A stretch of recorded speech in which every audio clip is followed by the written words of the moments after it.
Here is another homework problem dealing with temperature scales. Now everyone here is used to the Kelvin scale that we all use and have used for some time, but it is important to realize that it didn't have to be that way. And so this homework problem is investigating what would have happened, how would things have looked if we had gone with what was called a logarithmic temperature scale. So let's just quick review the efficiency of a reversible cycle. I'm sorry, not this term, but the ratio of heat transfer from cold to hot, and the efficiency for a reversible heat engine that can be used to set up some temperature scale. And the Kelvin scale just said we're going to assign the temperature corresponding to this heat transfer reservoir as Tc over Th. And then we define one of these reservoirs to be a certain temperature at the triple point of water for different reasons. And that's what we have today. But this is an arbitrary function. We could choose any function of Tc and Th. And one proposed one was instead e to the Tc. And actually, instead of we're going to use a different symbol, theta c. This is a new temperature. So this is a logarithmic temperature, this theta. And so the first question one might ask is, how do these two temperatures relate to each other? If I was going to convert between the two, how would I do that? Well, essentially we need to solve for one of them. So we're trying to find theta as a function of t. So we need to, let's try and get these out of the exponent here. So what I'm going to do is take the natural logarithm of both sides. So if I take the natural log of both sides, I have the natural log of Tc over Th is equal to the natural log of e to the theta c over e to the theta h. So I've taken the natural log of both sides. If you know your rules of logarithms, a division inside here becomes a subtraction outside. So we can also have the natural log of Tc minus the natural log of Th. Now, we have the same thing here. We're going to have a subtraction, but you're also going to know that this natural log is going to cancel with this e, and this is going to come out in the front. And so you're essentially going to get theta c minus theta h. That's just some rules of logarithms. The next step that I want to do is I want to move all the colds to one side and all the hots to the other side. So let's do that, and I'm going to write it with the colds on this side. So theta c, and this would need a subtraction, minus natural log of Tc is equal to theta h minus the natural log of Th. And what's important to know now is that what we do is we arbitrarily assign some given value to these things, to a certain temperature reservoir. And again, most of the time it's going to be the triple point of water. So this whole thing here can be regarded as some constant. So we decide on one of these reservoirs being some value at some constant, and so we're going to call that C. And so at this point now, these subscripts lose their meaning. We've just defined one. It doesn't necessarily have to be the hot or the cold, but one of them is going to be at a given temperature, and so we can knock these things off. And so if you go theta c minus the natural log T is equal to C, we can solve for theta c. We just move the natural log to the other side, and so this would be our relationship. So this is the first thing that we wanted to find. The second part of this question asks, we have T is greater than, I'm actually going to say, because there's actually something that proves we'll never reach absolute zero in actuality, but I guess we can call this, actually no, I'm going to remove that. We're never going to get to absolute zero. So T ranges from 0 to infinity, and our question is, what does our potential theta range from? What is its bounds?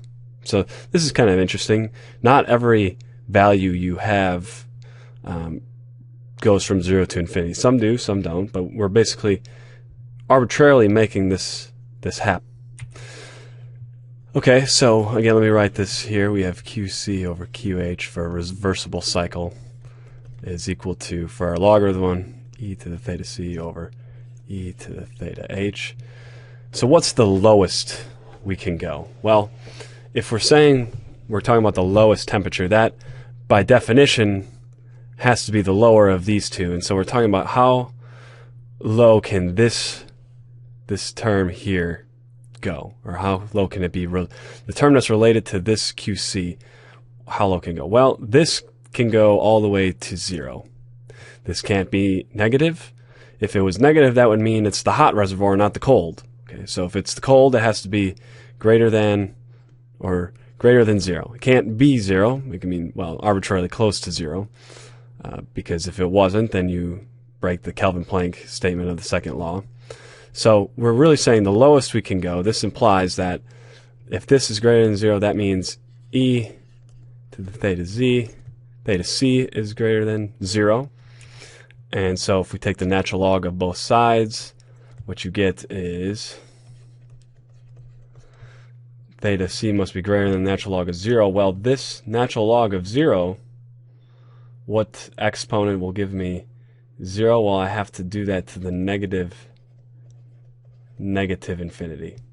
And so our lower bound is actually negative infinity, not 0, as it is for Kelvin. For our maximum, we know that if we have a very high temperature, this thing would go to infinity. So if you had the hottest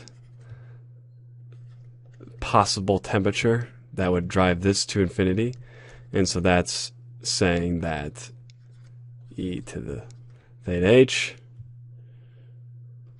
is doing to infinity. And if you do our same thing, we have theta h is, I'm just going to use this relational symbol here, the natural log of infinity, which means that theta h has to be, basically ranges up until infinity.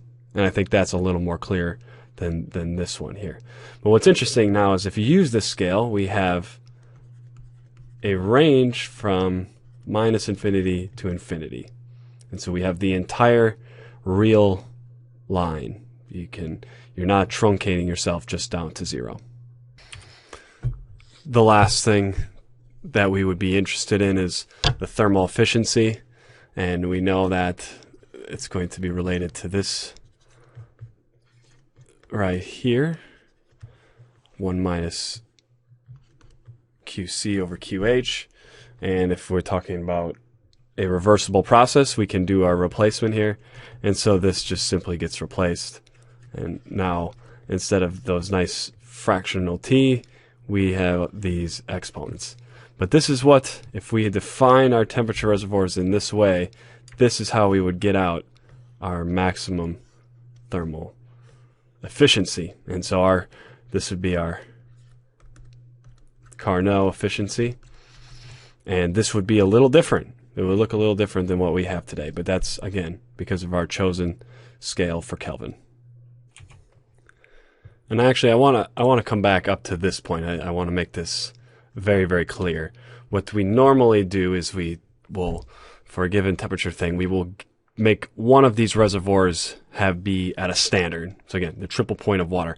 And so you can actually rearrange this a little bit. And so let me actually solve for this, e to the theta c. And what I'm going to say is we've just defined this theta h to be some constant at the triple point of water. And so what you'd get is something that looks like e to the theta c is equal to some constant. Again, this is coming from e to the theta h, say the triple point of water. It doesn't have to be triple point, but that's what we usually use. And you have q, and this would be the q coming from a reservoir at the triple point of water. And so when in the first case, what's the lowest this can go? Well, remember this is related to we'll say this is QC.